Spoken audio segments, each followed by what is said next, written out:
Tchou, ni hao, c'est GLG et je vous souhaite la bienvenue sur cette nouvelle vidéo. Aujourd'hui, on va tester le Vivo Nex dans sa version globale et on verra que c'est vachement important. Le Vivo Nex, c'est quoi? Bah, c'est un plein écran avec une petite caméra qui sort vers le haut avec un petit bruit de robot plutôt sympa, un lecteur d'empreinte digitale qui est sur l'écran, c'est-à-dire que tu touches ton écran, bing, et ça déverrouille. C'est quand même le top du top que ce que tu pourras avoir en 2018. Bah oui, parce que voir les produits en photo c'est bien, mais les voir en vidéo c'est mieux. Alors débridez-vous et découvrez tout notre high-tech ou smartphone.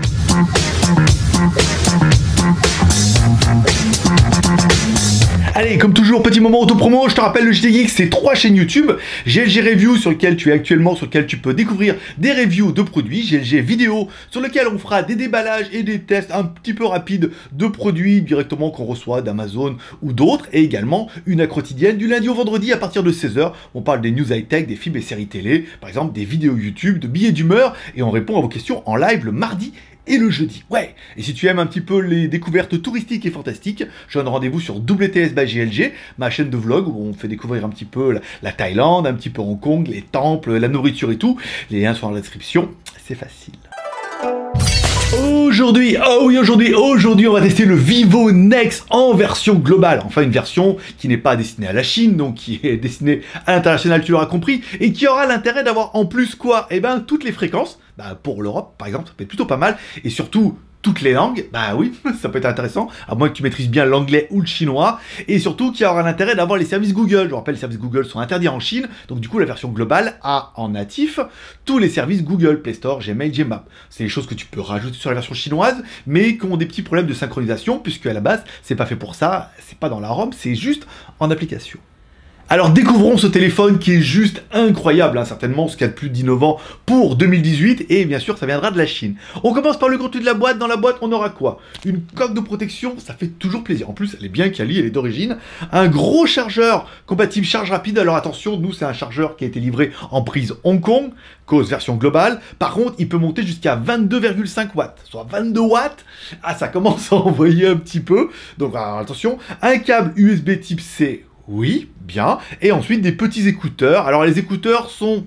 Le packaging n'est pas terrible, mais les écouteurs dedans sont pas trop mal. Encore une fois, c'est du Vivo, ils sont assez classe, c'est pas du ultra haut de gamme par rapport au téléphone, mais ça fait bien le taf et ça fait plaisir. Allez, découvrons un petit peu la taille de notre téléphone avec notre premier personnage, qui est... Hi, boys and girls. Allez, Maître Pouce, l'homme à la mèche qui a donné un petit peu la taille du téléphone à 16,2. Correct. Par 7,7. Tout bien. Et 0,8. Très bien. On est dans la norme. Le poids de l'animal donné à 200 grammes, soit 199 grammes. Ce qui paraît normal parce qu'on a une plutôt belle batterie. Allez, découvrons un petit peu notre téléphone. En haut de notre téléphone, rien. Rien de rien. Un tout petit haut-parleur sur le haut, rien. Donc pas de les notifications, ça c'est forcé. Mais par contre, on aura bien une petite caméra pop-up qui permettra, quand tu veux prendre une caméra selfie, de ressortir. Alors, j'essaierai de vous mettre, je sais pas si ça va bien prendre, ils ont mis un petit son qui n'est pas le son de la caméra, qui sort bien du haut-parleur, mais qui fait un petit bruit mécanique quand ça sort et tout. Ah, c'est le futur.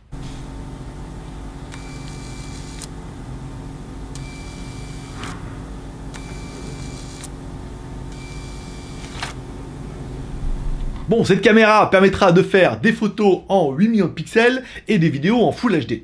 Au niveau des photos, c'est trop bien. Bah, c'est trop bien. Après, l'écran, il est pour beaucoup, hein. On a un écran AMOLED, forcément, donc du coup, ça triche un petit peu. Mais j'ai trouvé les photos trop bien, trop géniales et tout. Alors après, c'est vrai, quand on se met un peu en mode vidéo, c'est pas super pratique, cette caméra qui sort sur le côté. Ça fait un peu flipper. On a un peu peur de la casser. On va pas se mentir. Mais vous verrez qu'après, même en vidéo... bah, voilà. Bon, c'est parti pour la caméra avant. Je pense que j'ai juste choisi le moment où le mec allumait la tondeuse. Donc du coup, allez, on va quand même aller jusque là-bas. Après, bah, il y aura un petit bruit de tondeuse en fond. Voilà quoi. Si je veux aller faire des photos là-bas, j'ai pas extrêmement le choix. Alors étonnamment, en caméra frontale, j'ai pas trouvé les réglages. Je peux régler la résolution, machin, Full HD, HD, machin. Mais c'est tout. Voilà. J'ai pas trouvé si on peut mettre stabilisation ou pas. Putain, mais l'image est dingue. Putain, c'est incroyable ce téléphone. Voilà. Bon, bah après, on va aller jusque là-bas. Je vais faire des photos comme toujours. On va se mettre là un petit peu en là. Ah bah bien, il a décidé d'arrêter. Trop bien, sympa. Alors on va se mettre là. J'aimerais bien vous faire voir un peu le truc de couleur derrière. Le petit temple. Voilà. Hein, après, on va faire quelques photos. Allez, en dessous de tout ça, un écran qui est ouf, 6,59 pouces. Le téléphone, il est tout petit, pourtant l'écran, il est incroyable. En 2316 par 1080, donc on est bien sur du Full HD, ce qui suffit très bien. Par contre, on a bien un écran AMOLED. Et oui, et donc du coup, quand tu l'allumes, c'est le premier truc qui va te sauter à la gueule. C'est, putain, mais qu'est-ce qu'il est beau cet écran. Oh, puis il est plein avec les bordures et tout. Alors c'est vrai que le première fois, ça fait un choc. Hein. C'est quand même, c'est quand même juste magnifique. C'est chinois ça, t'es sûr? Et Apple, ils ont fait... Bon, laisse tomber. Allez, en dessous de l'écran, les boutons sont bien sûr rétro-éclairés dans l'écran, forcément. Et à la place pour rien, on n'a que de l'écran sur la façade. Bouton, retour, menu, c'est normal.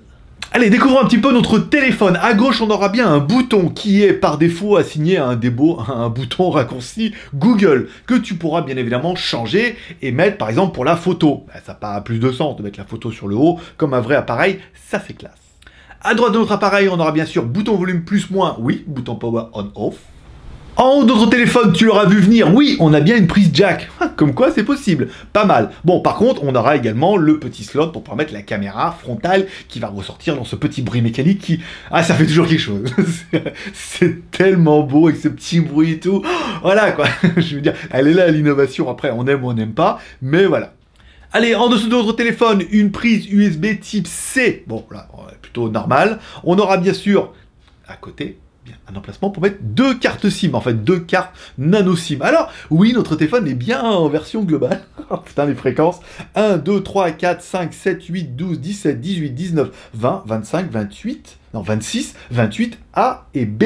Voilà, on a bien toutes les fréquences que tu pourrais espérer sur la planète complète. C'est exceptionnel.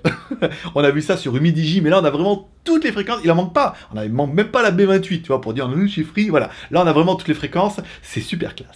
Bon, t'auras remarqué, il n'y a pas de micro SD dans ce slot-là, c'est juste le petit reproche qu'on pourrait lui faire. Par contre, tu as un haut-parleur à droite qui est bien virulent, hein, qui va bien envoyer les watts. Alors après, peut-être un peu trop médium au médium, pour mon goût, mais qu'est-ce qu'il est puissant et qu'est-ce que c'est clair. Voilà, après bon, ça manque de grave, forcément, ça vaut pas leur téléphone.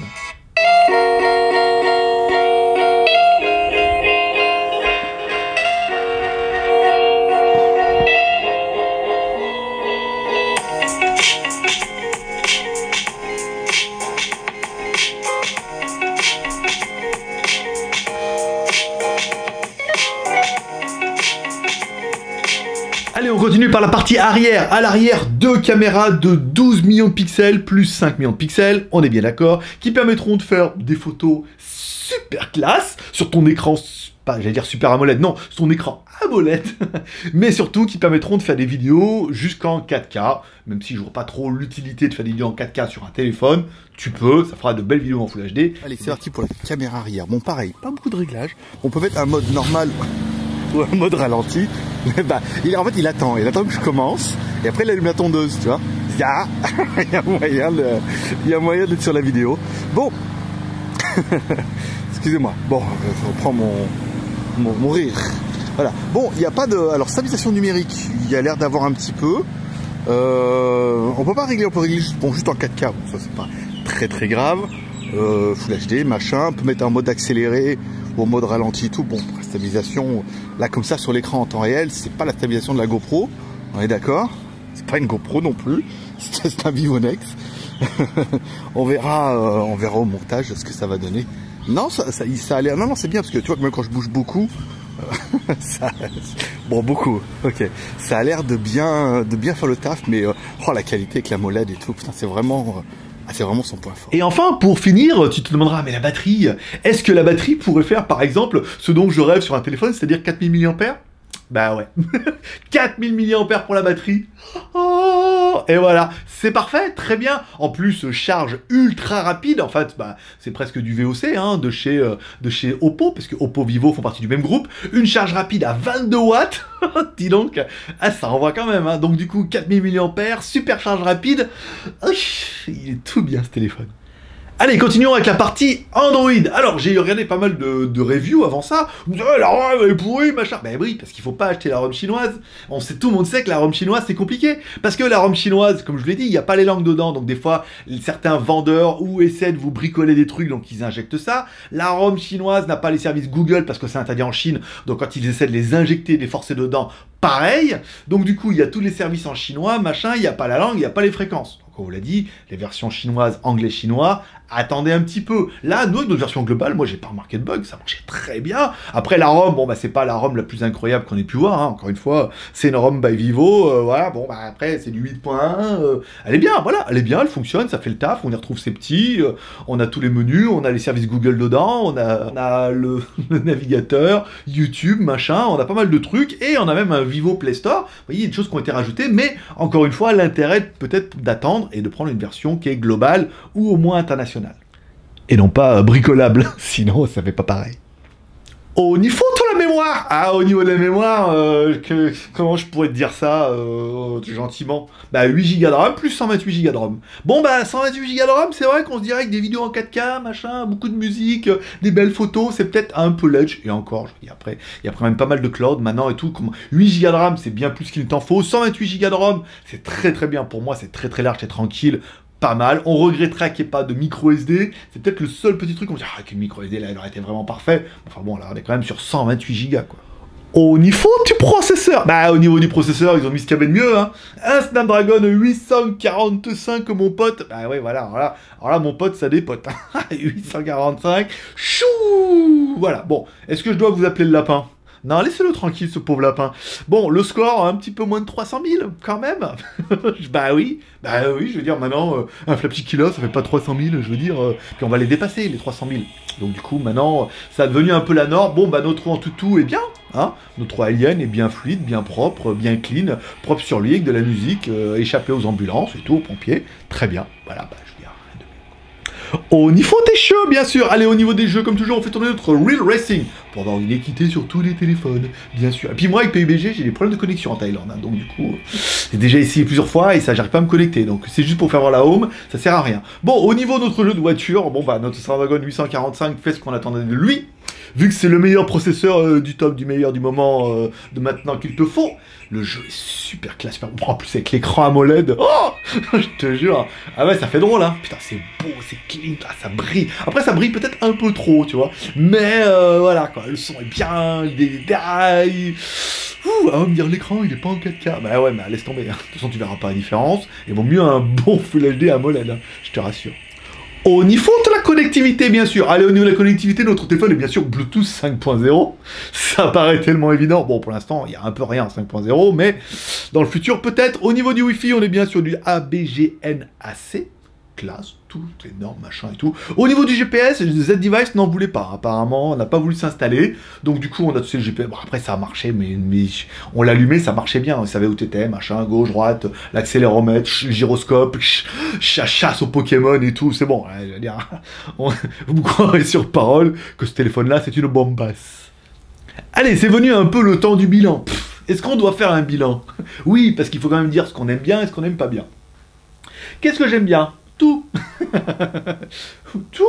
tout est bien. Bon, l'écran, AMOLED et tout, plein écran, sans bordure, machin et tout, comme ça. Là, les appareils photo qui sont de très bonne qualité, plus le petit détail, avec le petit son qui va bien quand la caméra sort. Bah voilà quoi. Oui, j'ai oublié de vous en parler. Le Screen ID. Oui, parce que tu as le lecteur d'empreinte digitale sous l'écran. Bah oui, c'est con, hein. Bah oui, j'avais oublié. Mais bon, après, faut en parler quand même un petit peu. C'est bien comme détail. Il est où le lecteur d'empreinte digitale? Bah il est sous l'écran. T'as un petit bouton, bah, alors tu scannes. Alors il te demande de scanner ton doigt dans tous les côtés, machin, même dans les bordures et quasiment presque de scanner l'ongle. Comme ça et tout après. Et après, quand tu allumes le téléphone, hop, t'as un petit rond en bas, au milieu de l'écran. Tu mets ton doigt dessus.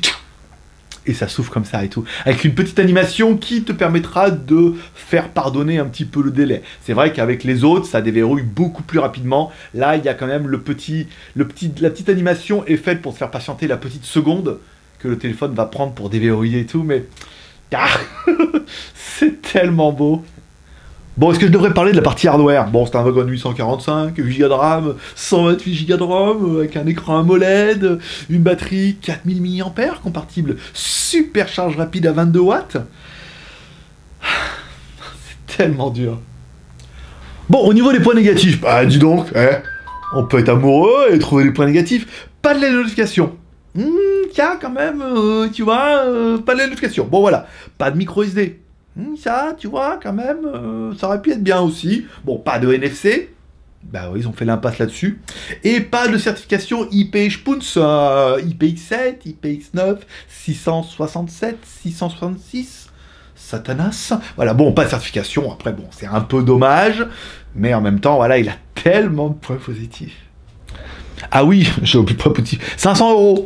Bah oui, bah forcément. Bah en même temps, moi je connais des marques qui te vendent des trucs à 800 boules et ça leur fait pas peur. Tu vois ce que je veux dire? Bon bah 500 € contre, par rapport à la machine que c'est, moi je trouve que c'est très très bon marché. 500 €, alors quand on prend le prix des sorties de téléphone, le dernier Samsung, le dernier OnePlus, machin, bon, on était... les Samsung, on est un peu plus haut que ça, mais le dernier OnePlus, on était un peu dans ce prix. Bon, il est clair que pour 500 €, je mettrai le lien dans la description, il y a les codes promo, c'est en train d'être repris depuis lundi, parce qu'ils étaient en vacances, les Chinois, donc du coup, ils sont venus. On essaiera de vous mettre un code promo, un lien dans la description, on va certainement arriver à trouver à 500 €. Il est clair que pour 500 €, de mon avis personnel, ce téléphone-là est... exceptionnel, voilà, parce que je suis le roi de la rime. Le téléphone, il est ouf. Il a lecteur d'empreinte digitale, la petite caméra, une bonne batterie, un bon processeur, de la RAM, de la ROM, un bel écran. Qu'est-ce que tu veux lui reprocher? Il y a tout dans ce téléphone-là. Après, on peut chipoter avec la LED, les machins, les trucs comme ça. Mais pour moi, ce téléphone-là, il représente vraiment le téléphone ultime à 500 €, ou à mon avis, pour 500 €, c'est sûr que t'auras pas mieux. Mais comme toujours avec les 3R, tu vas me laisser un commentaire pour dire ce que tu penses de ce téléphone-là. Est-ce que, d'après toi, en version globale, bah, il est ultime aussi? Bah, 500 €. Je veux dire, Apple te l'aurait vendu 1000 €, que ça t'aurait pas fait tilter, tu vois ce que je veux dire? Le Oppo Find X, qui est ultra haut de gamme aussi, bon, bah, c'est 1000 boules aussi, tu vois ce que je veux dire? Donc, du coup, là, à 500, on se dit, waouh, ah ouais, quand même. Là, je veux dire, t'as quand même un bel animal. Tu peux me laisser un commentaire, tu peux partager ces vidéos sur les réseaux sociaux avec le share, en bas, dans la description, par exemple. T'as aimé la vidéo? Tu mets un pouce en l'air, t'as pas aimé la vidéo, tu mets bien évidemment un pouce en bas. Pour rien louper de mes vidéos, parce que fin de semaine, je te teste le Xiaomi Redmi Note 6 Pro en version globale. Bien évidemment, on n'avait pas vous tester la version chinoise. Donc tu cliques en bas à droite sur ma gueule, comme ça tu t'abonnes. Je te testerai ce téléphone-là en fin de semaine. La semaine prochaine, il y a une tablette, Aldocu machin, je sais que vous êtes nombreux à me demander des tablettes. Et ben voilà. Je te rappelle, le JT Geek, on est la seule famille qui tourne au café. Donc tu peux me payer un café sur Tipeee, en bas dans la description. Voilà, ça tu rentreras, tu auras les vidéos avant tout le monde, ton nom à la fin et tout, et voilà. Moi je te donne rendez-vous fin de semaine pour le test du Xiaomi Redmi Note 6 Pro, version globale, bien évidemment. Paix et prospérité, bonne journée, bye bye. Et voilà, on en est là. On en est là. Ben oui, il y a quoi? Bah il y a 10 ans, tout le monde se foutait bien de ma gueule avec mes smartphones chinois. Les smartphones chinois. Oh mon dieu, c'est trop underground. Ah, mais personne va le royer, les news des smartphones chinois. Les smartphones chinois, si. Ah, c'est de la merde. Et puis bah je peux dire que maintenant, qu'est-ce qu'il y a ça part les smartphones chinois? Oui, il y a un peu des Coréens, puis il y a un peu des Américains fabriqués en Chine. Ouais, faut voir. Ah, il y a Taïwan aussi. Taïwan, c'était pas la Chine avant? Ah non, d'accord, oui, c'est vrai, c'est un peu dépendant. Ouais, voilà, bon, bah, je pense que le Vivo mettra tout le monde d'accord. Putain, mais avec le lecteur d'empreinte digitale sous l'écran, putain, c'est ouf, hein. À chaque fois, qu'est-ce qu'il me reconnaît pas? Si, voilà, j'ai pas appuyé assez fort. Mais c'est pas encore parfait. On est d'accord, on est sur de la 2e génération. 3e génération, 4e sera bien mieux. Ce téléphone-là, il est ouf, plein écran, comme ça, belle qualité photo. Il est parfait, il est vraiment parfait. Après... j'ai oublié d'en parler dans les points négatifs, c'est ce petit côté mécanique comme ça, qui fait un peu flipper quand même, malgré tout. Pas parce que, mais parce que ça va tomber en panne un jour, parce que tu vas le casser, parce que tu vas monter dessus, parce que tu vas vouloir décapsuler des bouteilles comme à la télé avec et tout, et que tu risques de l'abîmer, que là ça partira en garantie, que ça va être la merde. Parce qu'à mon avis, dès que ça me sera en panne, bah du coup tout sera en panne. Comme ta gazinière qui fait de la vaisselle et micro-ondes et four, bah du coup quand il y en a un qui est en panne, bah tout est un peu en rade. Mais sinon, il est oufissime ce téléphone quoi. Voilà, pour 500 € encore une fois. Putain, pas mal. Tu me diras en commentaire.